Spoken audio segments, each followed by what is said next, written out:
माँ तू क्यों चिंता करती हो? समय आने पर सब कुछ हो जाएगा। और हाँ, इतना कंजूस मत बनो। इतने गहने क्यों ले रही हो? मुझे नहीं पसंद है। मैं उन गहने को अपने पूरे शरीर पर लाद कर और चोर के डर से घूमना, मुझे ये सब नहीं पसंद है। तुम्हारा जमाना गया अब। अपनी आंखें खोलो और अपने सामने दुनिया को देखो। ये कितनी खूबसूरत है। माँ मस्त रहो और अपना जीवन एंजॉय करो। माँ पूरी दुनिया तुम्हें और पापा को घुमाई। सारी खुशियाँ आपके चरणों में लाकर रखूंगी। उसके बाद ही मैं शादी करूंगी।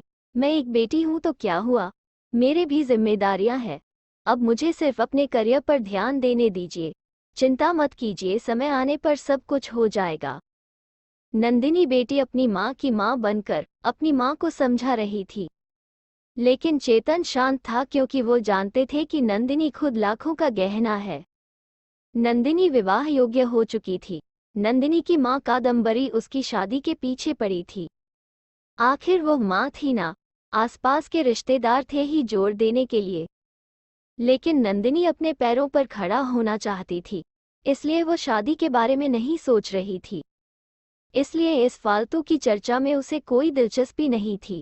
कादम्बरी सिर्फ एक वाक्य कहती थी, पढ़ाई करना तो तुम शादी के बाद भी सीख सकती हो ना। हमारी चिंता करना कम करो। नंदिनी अपने फैसले पर अड़ी हुई थी और कादम्बरी हमेशा चिंतित रहती थी। आसपास की लड़कियां शादी करके गृहस्थी संभाल रही थी। 8 दिन पहले नंदिनी की सहेली की शादी हुई। वो धूमधाम से हुई शादी में उसके शरीर पर 1 किलो सोना पहनाया गया होगा। उसे हर रस्मों में एक गहना उसकी माँ अपनी बेटी के शरीर पर चढ़ा रही थी। दिखावा बहुत था शादी में। हमारी तो कोई भी तैयारी नहीं नंदिनी के शादी के लिए। चेतन तो किसी बात की चिंता नहीं करते। उसे याद आया नंदिनी जब इस दुनिया में आई। तब कादम्बरी के ससुर चेतन को बोले, चेतन लड़की हुई है रे बाबा, अब दहेज की तैयारी में लग जाओ। कादम्बरी को बहुत बुरा लगा सुनकर। पिता बनने की बधाई देना तो दूर, दहेज के बात करने लग गए। लेकिन चेतन इतने खुश थे कि मेरी संतान के रूप में पहली ही बेटी हुई। वो उसका लाड प्यार करने में मग्न रहता था। वो उत्सुकता से नई नई चीजें नव्या के लिए ले आता। मूल रूप से नव्या बहुत बुद्धिमान और तेज तर्रार थी। वो उत्सुकता से नई नई चीजें सीखने के लिए इच्छुक थी। नंदिनी धीरे धीरे अच्छे संस्कारों में बढ़ती जा रही थी। शिक्षा के क्षेत्र में वो हमेशा अव्वल रही। नंदिनी ने मेरिट को कभी नहीं छोड़ा। शोकेस विभिन्न योग्यता प्रमाण पत्र और ट्रॉफियों से भरा हुआ था। चेतन बोलता था, बस नंदिनी का सपना साकार करना है, इसलिए फिर उसकी शादी के लिए बचत वगैरह वो करता नहीं था। चेतन कादम्बरी को कहता था कि उसकी शानदार सफलता ही उसका सबसे कीमती गहना है। सब कुछ अच्छा होगा, चिंता मत करो। पर कादम्बरी की एक ही रट लगाती, थोड़े पैसे बचाने चाहिए, लड़की की शादी करनी है तो फिर 4 गहने तो देने पड़ेंगे नंदिनी को। गले में से डिप्लोमा सर्टिफिकेट और ट्रॉफी ही लेकर खड़ी रहेगी मंडप। ये कादम्बरी, शांत शांत, अपना ब्लड प्रेशर मत बढ़ाओ। मैं हूं ना, फिर शांत हो जाओ। चेतन कादम्बरी को समझा रहा था। चेतन की शांत धुन सुनकर कादम्बरी की अंदर की मां जाग जाती थी। गुस्से में वो चेतन को बुरा भला बोल देती थी। चेतन तब भी शांति से सब कुछ सुनता था। कादम्बरी बोली, अब मुझे ही कुछ करना होगा। नंदिनी के पापा तो कुछ नहीं करेंगे। कल उम्र ज्यादा बढ़ गई तो शादी के बाजार में कोई शिक्षा को नहीं पूछेगा। रहा सवाल रहा गहनों का, एक भी छोटा बड़ा गहना बनाकर नहीं रखा। सोना सस्ता हो जाने पर बहुत बार बोलती थी, बनाकर रखो, लेकिन इसके पिता ने तो मेरी एक ना सुनी। सेविंग भी नहीं है। हमेशा उसके शिक्षा पर खर्चा करते थे। क्या बोलते थे, हमेशा शिक्षा एक अनमोल गहना है और इसकी कीमत बाजार में बढ़ती रहेगी, कभी सस्ता नहीं होगा। और रहा सवाल सोने के गहनों का, तो वो जब शादी होगी तब देखेंगे। चेतन का ये जवाब तय था। अंत में कादम्बरी ने उसे अपने गहने देने का फैसला किया। मेरे पिता ने कन्यादान में मुझे दिए थे। टोकरी जितना भरा तो नहीं, लेकिन कटोरी भर जरूर दिया है। मैं अब कहाँ पहनने वाली हूँ वह गहने, ये चिंता जो उसने खुद को समझ आकर दूर की।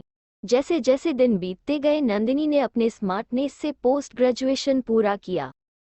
उसने पीएचडी करने का इरादा किया और उतने में सोने पर सुहागा, अचानक उसे माइक्रोसॉफ्ट द्वारा सिलेक्ट कर लिया गया, जो पिछले साल के प्लेसमेंट के लिए आया था। एक बड़ा पैकेज उसके हाथ में रखा गया और गुड पोस्ट द्वारा और कई सुविधाओं पोस्टिंग के साथ अमेरिका में पेश किया गया। चारों उंगलियां घी में, साथ में पीएचडी कर सकती थी क्योंकि कंपनी ने उसे बोनस दिया था। नंदिनी नियुक्ति लेटर लेकर भागकर घर पर आई। जब तक दरवाजा नहीं खुला तब तक नव्या ने डोरबेल से अपना हाथ नहीं हटाया। दरवाजा खुलते ही उसने अपनी माँ को गले से लगा लिया। माँ, अब लग जाओ शादी की तैयारी में। पापा, आप बस मदद करना। हाँ, यूएस जाना होगा ना मुझे, और अपॉइंटमेंट लेटर नंदिनी ने पापा के हाथ में रख दिया। चेतन ने वो लेटर जोर से पढ़ा। बाप रे नंदिनी, सच में यह अनमोल गहना अब शादी के बाजार में चमक उठेगा। ऐसा बोलकर कादम्बरी भगवान के सामने शक्कर रखी। कोटि कोटि धन्यवाद आपका भगवान जी। ऐसा बोलकर भगवान को हाथ जोड़कर नमस्कार किया। अब ये बड़ा गहना और अन्य छोटे बड़े सर्टिफिकेट के आभूषण नंदिनी के व्यक्तित्व पर अवश्य ही अच्छे लगेंगे। कादम्बरी, फिर बताओ सोना लेने कब जाना है? चेतन ने उसे टोंट मारा। इसमें कोई संदेह नहीं है कि उसकी शादी में उसके गुणों के आधार पर अर्जित अमूल्य गहना निश्चित रूप से उसके सौंदर्य बढ़ाएगा, चेतन जी। और वो मेधावी पदक और बड़ी बड़ी ट्रॉफी या अन्य पद्माभूषण दुल्हन की शोभा और बढ़ाएंगे। ये हीरा हमारे मानस के जीवन में बिल्कुल फिट बैठता है।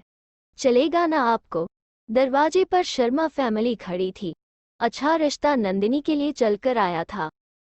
उनका मानस भी एक अनमोल रत्न था, सुंदर, सफल, प्रसिद्ध। अगर एक असली मोती को अपनी असली गुणवत्ता और तेज बनाए रखना है तो संदूक में बंद रहकर समुद्र के तल में चुप कर रहना पड़ता है, तभी मोती की कीमत बढ़ती है। आया क्या समझ में चेतन जी? शर्मा जी ने चेतन की तरफ देखकर मानस की तरफ देखा। कादम्बरी अंदर सोच रही थी कि आखिर कौन से गहना का तराजू भारी है। आखिर शिक्षा एक अनमोल गहना है, उसे चोर से डर नहीं लगता है और उसे पहनने और तिजोरी में बंद करने की आवश्यकता नहीं है। कहानी पसंद आए तो कृपया चैनल को लाइक, शेयर और सब्सक्राइब करें। धन्यवाद।